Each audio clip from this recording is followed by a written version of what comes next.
नमस्कार दोस्तों। तो मैं आज आपके सामने एक एक्सरसाइज डिस्कस करने वाला हूँ जो कि है सपाटे या फिर उठा बैठी, आप उसको कुछ भी कह सकते हैं।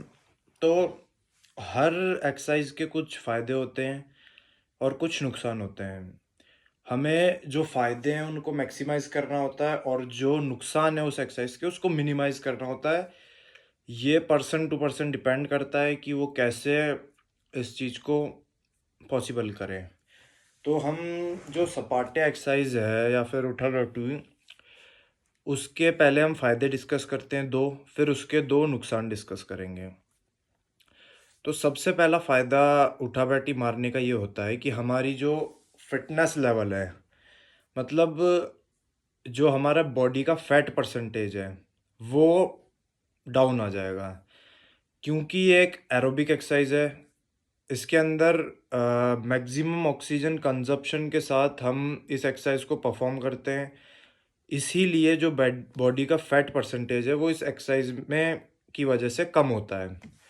दूसरा इसका फ़ायदा रेसलिंग से रिलेटेड ये है कि ये एक्सरसाइज हमारी बॉडी का जो एरोबिक सिस्टम है, मींस जो ग्लाइकोलाइटिक सिस्टम है, उसको बढ़ा देती है। और जो एक्सरसाइज के मतलब बाउट के दौरान जब हमें 1-2 सेकंड का टाइम मिलता है रिकवरी के लिए, उस रिकवरी प्रोसेस को ये फास्ट कर देती है। मतलब बाउट के दौरान जब हम एक अटैक कर रहे हैं, उसके बाद में जो हमें 2-3 सेकंड का टाइम मिलता है, उसके अंदर ये रिकवरी प्रोसेस फास्ट हो जाता है। जो पहलवान होगा वो जल्दी से रिकवर हो जाएगा और नेक्स्ट अटैक के लिए जल्दी तैयार होगा। क्योंकि जब एक अटैक होने के दौरान एक पूरा एक्सप्लोसिव एनर्जी लगती है और जो रेसलर होता है उसकी जो हार्ट बीट है वो मैक्सिमम आ जाती है, मींस उसकी हार्ट बीट अप आ जाती है। इस एक्सरसाइज को ज़्यादा परफॉर्म करने की वजह से वो जो हार्ट बीट है वापस नॉर्मल लेवल पे फास्ट आ जाएगी और जल्दी वो पहलवान रिकवर होके नेक्स्ट अटैक के लिए रेडी हो पाएगा। अब इसका हम दो नुकसान की बात कर लेते हैं।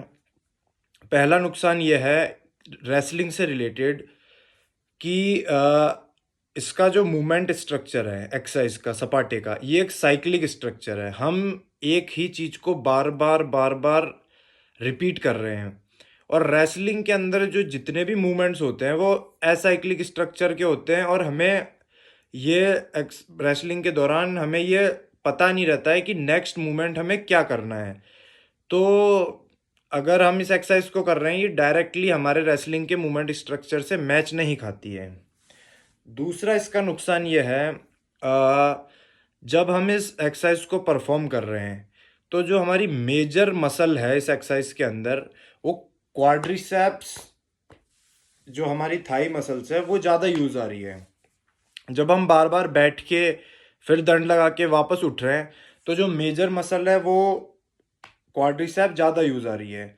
और जो हमारी हैमस्ट्रिंग मसल्स है, जो एक एंटागोनिस्ट मसल है इस एक्सरसाइज के दौरान, वो इस एक्सरसाइज के अंदर यूज़ नहीं आ रही है। तो इससे क्या होगा, जो हमारी क्वाड्रिसेप मसल्स है ये ज़्यादा स्ट्रॉन्ग हो जाएगी हैमस्ट्रिंग से रिलेशन में। तो जब हम कोई सपाटे ज़्यादा मारने के बाद कोई हम ऐसा मूवमेंट परफॉर्म कर रहे हैं जिसके अंदर हमारा एक्सप्लोजिवली हैमस्ट्रिंग मसल यूज़ आ रही है एक्सप्लोजिवली, तो उसके अंदर इंजरी होने का खतरा बढ़ सकता है या इंजरी हो भी सकती है अगर ज़्यादा एक्सप्लोजिव मूवमेंट है तो। फॉर एग्जांपल हम रेसलिंग के अंदर जब एकदम से स्प्रॉल करते हैं, हमारे पैर पीछे फेंकते हैं, जब एक पहलवान अटैक करता है, जब हम हमारे दोनों पैरों को पीछे फेंकते हैं, उस टेक्निक का नाम है स्प्रॉल। स्प्रॉल के दौरान हमारा हैमस्ट्रिंग मसल पुल हो सकता है। या फिर हम एकदम से स्प्रिंट लगा रहे हैं, गेम खेलते दौरान बास्केटबॉल खेल रहे हैं, हम 10 टच खेल रहे हैं, उसके अंदर एकदम से स्प्रिंट लगा रहे हैं, उसके अंदर हमारी हैमस्ट्रिंग मसल पुल हो सकती है। तो इस